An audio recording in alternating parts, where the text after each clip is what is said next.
दिल्ली में कारोबारी पुनीत खुराना के सुसाइड केस में रोज नए नए खुलासे हो रहे हैं। साल 2024 की आखिरी दिन 31 दिसंबर को दिल्ली के कल्याण विहार इलाके में पुनीत ने फांसी लगाकर आत्महत्या कर ली। उनका पत्नी मनिका पाहवा से विवाद चल रहा था और दोनों ने तलाक के लिए अपील दे रखी थी। अब पुनीत के परिवार का आरोप है कि उसने अपने ससुराल वालों के दबाव में आकर ऐसा खौफनाक कदम उठाया। साथ ही इस पूरे मामले में 2 करोड़ की एक प्रॉपर्टी का झगड़ा भी सामने आया है। इस पूरे मामले की सिलसिलेवार कहानी आपको बताते हैं। पुलिस को 31 दिसंबर शाम 4 बजे के करीब सूचना मिली थी कि कल्याण विहार में पुनीत खुराना नाम के शख्स ने अपने घर पर सुसाइड कर लिया है। मौके पर पहुंचकर पुलिस ने शव को बरामद किया, जिसके गले पर निशान थे।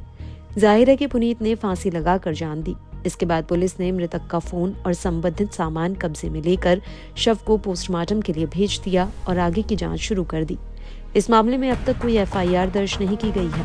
अब पोस्टमार्टम रिपोर्ट, लोगों के बयान और सबूतों को आधार बनाकर आगे की कार्रवाई की जाएगी। सुसाइड से करीब 12 घंटे पहले रात 3 बजे पुनीत ने अपनी पत्नी मनिका को फोन किया था, जिसमें दोनों के बीच हुई गाली गलौज का ऑडियो भी सामने आया है। इस ऑडियो में पुनीत ने पत्नी को आखिरी बार कॉल करते हुए बिजनेस को लेकर बात की थी।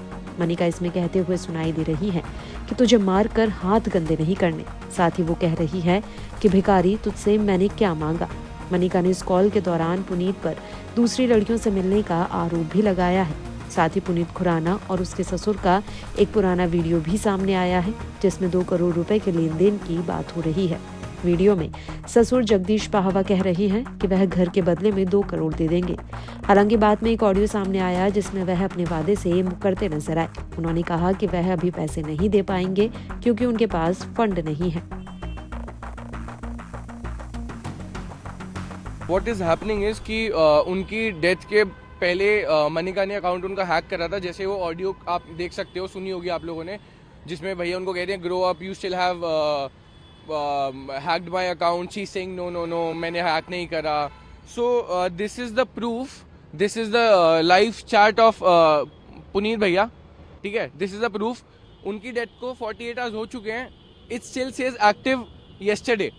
If you can see here, यहाँ पे अभी भी लिखा हुआ है active yesterday. So account hack हुआ है, इसका मैं बहुत श्योर हूँ, क्योंकि जो उनका पुनीत भैया का जो फोन है वो पुलिस के पास है और आई एम श्योर पुलिस उसको ओपन नहीं करेगी। बट अकाउंट कहीं ना कहीं चला है और जब भैया ने उनको बोला कि तूने मेरा अकाउंट हैक करा है, तो ये क्लेम ये एग्जैक्टली दिखा रहे कि कल भी उनकी डेथ के बाद ये अकाउंट एक्टिव था। तो ये मनिका ने ही हैक करा हुआ है। मैं अभी एप्लीकेशन भी फाइल करने जा रहा हूँ कि मेरे को आईपी मिले किस किस फोन में ये एक्टिव है। एंड अकाउंट हैक के लिए जो बार-बार कह रहे हैं, हाँ, उससे आप कहना क्या चाहते हैं? किसी को क्या उससे फायदा मिलेगा? इस अकाउंट यार फायदा ऐसा क्या है? अकाउंट के अंदर ऐसा कुछ भी नहीं है, बट जिसने जो गलत करना होता है वो करता ही है। प्रवोक भी बहुत करा गया, वो भी नहीं करना चाहिए था वैसे तो। बट अब मैं नहीं बोल सकता है, तो मनिका को ही पता होगा वो अकाउंट क्यों हैक। गौर करने वाली बात यह है कि पुनीत और मनिका तलाक के लिए अपील कर चुके थे और अलग रह रहे थे। फिर भी आधी रात को हुई इस फोन कॉल में मनिका कहती है कि हमने तलाक के लिए अपील की है, लेकिन हम बिजनेस पार्टनर हैं और वो बिजनेस अलग है। इस मामले पर पुलिस का कहना है कि बिजनेस के एंगल से भी सुसाइड केस की जांच की जा रही है। आखिर दोनों के बीच क्या बिजनेस डील थी जिस पर मनिका अपना हक जमा रही है। परिवार का भी आरोप है कि अलग रहने के बावजूद मनिका पुनीत से अपना हिस्सा मांगती थी। पुनीत के परिवार का ये आरोप है कि मनिका के नाम रजिस्टर्ड घर के बदले उसके पिता जगदीश पाहवा ने पुनीत को 2 करोड़ रुपए देने की बात कही थी, लेकिन वह बाद में इससे मुकर गए। बहरहाल, पारिवारिक झगड़े से शुरू हुआ मामला अब बिजनेस डील और 2 करोड़ के लेन देन पर आ गया है।